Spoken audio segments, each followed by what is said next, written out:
Hello बेटा, welcome all of you my channel जीवन educational academy. तो चलिए, इसके पहले हम लोगों ने पढ़ा था डीएनए की आणविक संरचना। आज हम लोग देखते हैं डीएनए की द्विकुंडलीय संरचना क्या है। तो आज हम लोग क्या बेटा देखते हैं कि डीएनए की द्विकुंडलीय संरचना। सबसे पहले डीएनए की द्विकुंडलीय संरचना को ही डीएनए की वास्तविक संरचना कहते हैं। डीएनए की वास्तविक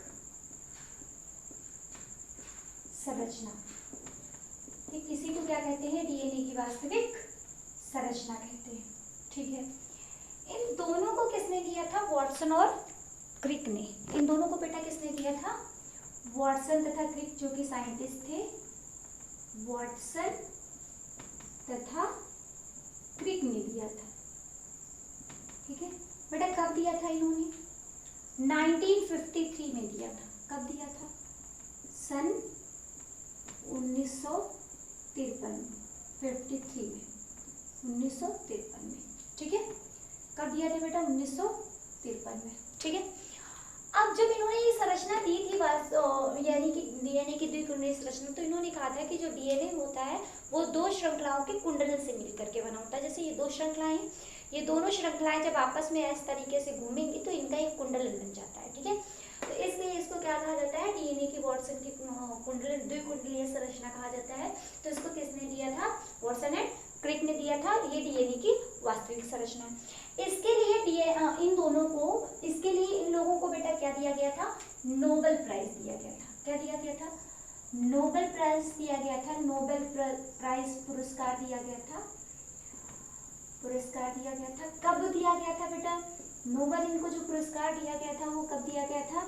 1962 में, 1962 में जो इनको ये नोबेल प्राइज दिया गया था। ठीक है, अब चलिए देखते हैं कि डीएनए की द्विकुंडलीय संरचना क्या है। जैसे इसके पहले हमने पढ़ा था कि डीएनए की न्यूक्लियोटाइड श्रृंखला में, तो जो डीएनए की आणविक संरचना थी वो पॉलीन्यूक्लियोटाइड अणुओं से मिलकर के बनी हुई थी, यानी कि न्यूक्लियोटाइड अणुओं से मिलकर के बनी हुई थी। और न्यूक्लियोटाइड अणु किससे मिलकर बने हुए थे? डीऑक्सीराइबोस शर्करा, फॉस्फेट शुगर तथा क्षार से। अब इन्हीं की यहाँ पे हम बात करते हैं। तो डीएनए की द्विकुंडलीय संरचना क्या होती है? ये हमने बना दी। ठीक है, अब इसमें हर एक मोड़ से हम इसको क्या करेंगे? घुमा देंगे। ठीक है, आप लोगों को पेन से भी बनाना सिखाया जाएगा और पेंसिल से भी बनाना जो है ये घूमना चाहिए, और इसको अपोजिट डायरेक्शन से ऐसे घुमा देंगे। ठीक है, तो ये बन जाएगी आप लोगों की संरचना। एक बार फिर से देख लो कैसे बनानी है। ये पकड़ना है, रेस्ट नहीं घूमनी है। यहाँ पे रखा, यूं करके यूं घुमाते चले आए, ऐसे बन गई। फिर से उठाया, यूं पकड़ा, यहाँ पे रखा, रखने के बाद में यूं करके घुमा दिया, बन गई बहुत बढ़िया संरचना। तो आप लोगों को इसी तरीके से बनाना है। अगर बना लोगे तो बहुत अच्छी बात है। ठीक है, चलिए कुंडलीय संरचना। अब होता क्या है कि ये जो द्विकुंडलीय संरचना बन के आई है, इसमें अगर एक की ध्रुवता कितनी है? 5 से 3, तो दूसरे की कितनी होगी? 3 से 5। हमें इस चीज को ध्यान देना है। दूसरी चीज क्या होता है कि ये जो आधार होता है, ये क्या है? आधार। ये जो आप लोगों को दिख रहा है ना, ये क्या है? आधार। तो डीएनए अणु का जो आधार होता है वो किसका होता है? डीऑक्सीराइबोस शुगर फॉस्फेट ग्रुप का। आधार में क्षार नहीं होते। ठीक है बेटा, डीएनए की जो आणविक संरचना होती है, इसमें आधार में जो होते हैं क्षार नहीं होते। तो ये क्या है? आधार। ठीक, तो डीएनए का आधार किससे मिलकर के बना हुआ है? डीऑक्सी राइबोस शुगर, डीऑक्सी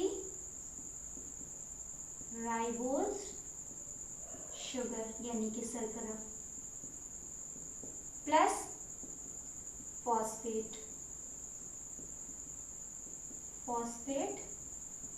समूह। चलिए अभी आगे देखते हैं। ये हो गया, यानी कि जो आधार ये अभी तक मैंने जितना बनाया है किससे मिलकर के बना होता है? डीऑक्सीराइबोस शुगर तथा फॉस्फेट समूह से। अब उसके बाद में क्या आता है कि ये जो अणु होते हैं, यानी कि ये जो हमारे अणु हैं आपस में, इनके बीच में बॉन्ड होता है, क्योंकि फॉस्फेट समूह है तो डाई एस्टर बॉन्ड होता है, फॉस्फोडाई एस्टर बॉन्ड। फॉस्फेट है इसलिए कौन सा बॉन्ड होगा, क्योंकि फॉस्फेट से जुड़े हुए हैं ना, इसलिए फॉस्फोडाई एस्टर बॉन्ड। अब आगे देखते हैं, जैसे हमने कहा था एडेनिन जुड़ता है थाइमिन के साथ में। अब मान के चलो यहाँ पे हमारा क्या है, एडेनिन है, ठीक, तो इधर हमारा क्या होगा, थाइमिन। ये एडेनिन है तो ये क्या होगा, थाइमिन होगा। दोनों आपस में 2 हाइड्रोजन बंध से जुड़े होंगे, ठीक है। अगर यहाँ पे ग्वाइनिन है तो यहाँ पे कौन सा होगा, साइटोसिन है तो इधर कौन सा होगा, ग्वाइनिन होगा। ये दोनों आपस में किससे जुड़े होंगे, 3 हाइड्रोजन बंध से जुड़े होंगे। तो इसी तरीके से हम कोई भी क्रम ले सकते हैं, हम लोग अपने आप से भी, अपने मन से भी रख सकते हैं। जैसे मान के चलो यहाँ पे हमने एडेनिन रख दिया, इधर हमने थाइमिन रख दिया, फिर यहाँ पे जो है हमने कौन सा रख दिया, ग्वाइनिन रख दिया, है ना। यहाँ पे हमने जो है ग्वाइनिन, साइटोसिन, और उसके बाद में फिर थाइमिन, एडेनिन, है ना। तो इस तरीके से हम क्या करते हैं, इनको रखते चले जाते हैं। जैसे थाइमिन हो गया, फिर से एडेनिन हो गया, ग्वाइनिन हो गया, फिर उसके बाद में यहाँ पे साइटोसिन हो गया, फिर उसके बाद में इधर जो है एडेनिन हो गया, ग्वाइनिन हो गया, ठीक है, इधर साइटोसिन हो गया, ठीक है, इधर जो है थाइमिन हो गया। तो इस तरीके से जब हम रखते जाएंगे, अभी बता रहे हैं,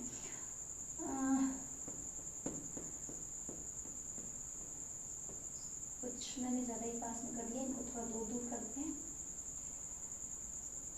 ये यहाँ पे थाइमिन हो गया, इधर ग्वाइनिन हो गया, साइटोसिन हो गया, एडेनिन हो गया, कुछ भी रख सकते हैं, ठीक है। 2 1 2 3 4 5 6 7 8 9 10, अभी भी एक ज़्यादा हो रहा है, इसको यहाँ से हटाओ, ठीक है। चलिए देखते हैं, ये हमारा बन के तैयार हो गया। अब हम इधर हमारा कौन सा होगा, थाइमिन होगा। फटाफट इनको रखते चलते हैं, थाइमिन होगा, इधर थाइमिन है तो इधर क्या होगा, एडेनिन होगा, इधर क्या होगा, इसको इधर रखते हैं क्योंकि वहाँ पे बॉन्ड भी बनाना है, ग्वाइनिन, तो इधर कौन सा होगा, साइटोसिन। अब अगर यहाँ पे साइटोसिन है तो इधर क्या होगा, ग्वाइनिन होगा। यहाँ पे अब अगर क्या है, थाइमिन है तो इधर क्या होगा बेटा, एडेनिन है तो इधर क्या होगा, थाइमिन होगा। इधर एडेनिन है तो फिर से इधर क्या होगा, थाइमिन होगा, है ना। अब इधर यहाँ पे अगर ग्वाइनिन है तो इधर क्या होगा, साइटोसिन होगा। अब अगर यहाँ पे इधर एडेनिन है तो इधर क्या होगा, थाइमिन होगा, है ना। अगर इधर ग्वाइनिन है तो इधर क्या होगा, साइटोसिन होगा। अगर इधर साइटोसिन है तो इधर क्या होगा, ग्वाइनिन होगा। तो इस तरीके से जो है हमारे ये बनते रहते हैं। अगर इधर थाइमिन है तो इधर क्या होगा, एडेनिन होगा, अपोजिट साइड में चलता है, ठीक है। तो ये हमारी संरचना इस तरीके से बनती हुई क्या होती है, चली जाती है। अब एक पॉइंट और आता है कि एक क्षार युग्म से, जैसे ये क्षार युग्म है, सॉरी, इसके बीच में हमें क्या लगाना है, डबल बॉन्ड, ठीक है, यूएनसी लगाना। इसके बीच में हमें क्या लगाना है, डबल बॉन्ड। इसके बीच में हमें ट्रिपल बॉन्ड, इसके बीच में ट्रिपल बॉन्ड। यहाँ पे भी फिर हमें क्या लगाना है, डबल बॉन्ड। यहाँ पर भी डबल बॉन्ड, यहाँ पर भी double bond, double bond, triple bond, यहाँ पे ट्रिपल बॉन्ड आएगा, ठीक है। यहाँ पे कौन सा आएगा, ट्रिपल बॉन्ड, और यहाँ पे कौन सा होगा, डबल बॉन्ड, ठीक है। इस तरीके से हम ये संरचना क्या करेंगे बेटा, बनाते हुए आगे चले जाएंगे, ठीक है। आप लोग 2 ही संरचना जितनी छोटी बनाओगे उतना ही बेटर है, ठीक है। ये बन गया। अब इसके बाद में हम यहाँ पे ये देखते हैं कि जैसे हमने कहा, यहाँ पे लिखे दे रहे थे कि जो 2 श्रृंखलाएं होती हैं, ये जो दोनों श्रृंखलाएं, एक कौन सी, ये वाली और एक ये वाली, है ना। तो दोनों श्रृंखलाएं, यानी कि दोनों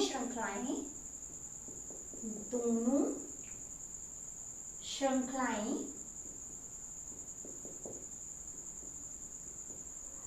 आपस में क्षार के जुड़ने से जुड़ती हैं। किसके, क्षार के जुड़ने से जुड़ती हैं, ठीक है बेटा। कब जुड़ती हैं, जब क्षार जुड़ता है।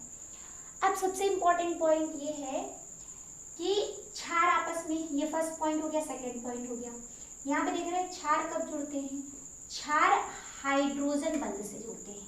किससे बेटा जुड़ते हैं, हाइड्रोजन बंध से जुड़ते हैं, बंध से जुड़ते हैं। ठीक है, क्षार किससे जुड़ते हैं? हाइड्रोजन बंध से जुड़ते हैं। ठीक, जुड़ते हैं। हो गया। अब हाइड्रोजन बंध के बीच की दूरी, जैसे हमने यहाँ पे लिखा कि एडेनिन थाइमिन, 2 हाइड्रोजन बॉन्ड के साथ में, और ग्वाइनिन साइटोसिन, 3 हाइड्रोजन बंध के बीच में। तो जो हाइड्रोजन बंध के बीच की दूरी होती है ना, वो होती है 20 एंगस्ट्रॉम। कितनी होती है? 20 एंगस्ट्रॉम। जब दूरी 20 एंगस्ट्रॉम होती है तो बताओ, अगर हम हाइड्रोजन बंधों को हाफ से डिवाइड कर देंगे तो ये रेडियस कितनी होगी? 10 एंगस्ट्रॉम। इसीलिए डीएनए के द्विकुंडलन की जो रेडियस होती है वो कितनी होती है? 10 एंगस्ट्रॉम होती है। ठीक है, अब एक क्षार युग्म से दूसरे क्षार युग्म के बीच की जो दूरी होती है वो कितनी होती है? 3.4 एंगस्ट्रॉम होती है। 3.4 एंगस्ट्रॉम होती है। फिर उसके बाद में हम देखेंगे कि ये यहाँ से, जैसे ये हमने मोड़ लिया, अब इस मोड़ को हम देखते हुए चले आएंगे, देखते हुए चले आएंगे और देखेंगे कि इधर ही साइड हमको मोड़ कहाँ पे मिल रहा है? ये यहाँ पे एक मोड़ से, यानी कि ये इस पूरे को अगर हम ओपन करके देखें तो ये पूरा एक सर्किल बना रहा है। तो इसीलिए इस पूरे को यहाँ से लेकर के ये पूरी लेंथ एक कुंडलन कहलाएगी। ठीक है, तो यहाँ हम इधर से देख ले रहे हैं, इधर से देखेंगे तो यहाँ से लेकर के ये जो है हमारा पूरा रोटेट होकर के आ रहा है यहाँ तक की, कितना कहलाएगा? एक कुंडलन। अब इसमें देखते हैं कितने क्षार हैं। 1 2 3 4 5 6 7 8 9 और 10। ठीक है, तो ये जो पूरा एक कुंडलन होता है ये वाला, ठीक है, फोल्डेड तक की हम बात करेंगे। कहाँ तक की बात करेंगे? मोड़ तक की। तो उसमें कितने बेटा क्षार होते हैं? 10 जोड़ी क्षार जोड़ी होते हैं। कितने होते हैं? 10। अब जब क्षार 10 होते हैं, इसलिए एक के बीच की दूरी 3.4 एंगस्ट्रॉम, तो 10 के बीच की दूरी कितनी हो जाएगी? 34 एंगस्ट्रॉम। तो ये जो पूरी लेंथ होती है ना, वो कितनी होती है? 34 एंगस्ट्रॉम। ठीक है, यानी कि डीएनए के एक कुंडलन की लंबाई 34 एंगस्ट्रॉम। जैसे जैसे बता रहे हैं वैसे वैसे ही कॉपी में लिखते हैं ना, यहाँ पे लिखने की जरूरत नहीं। ठीक है, उसके बाद में आगे क्या होता है? इसकी त्रिज्या, द्विकुंडलन की त्रिज्या कितनी होती है? 10 एंगस्ट्रॉम। ठीक है, ठीक, ये तुम्हारा पूरी संरचना बन करके तैयार हो गई। अब इसको लिखना कैसे? ध्यान से देखो। डीएनए की द्विकुंडलीय संरचना को किसने दिया था? वाटसन और क्रिक ने दिया था। या डीएनए की क्या है? वास्तविक संरचना है। इसको इन्होंने 1953 में दिया था, जिसके लिए वाटसन तथा क्रिक को 1962 में क्या दिया गया था? नोबेल पुरस्कार दिया गया था।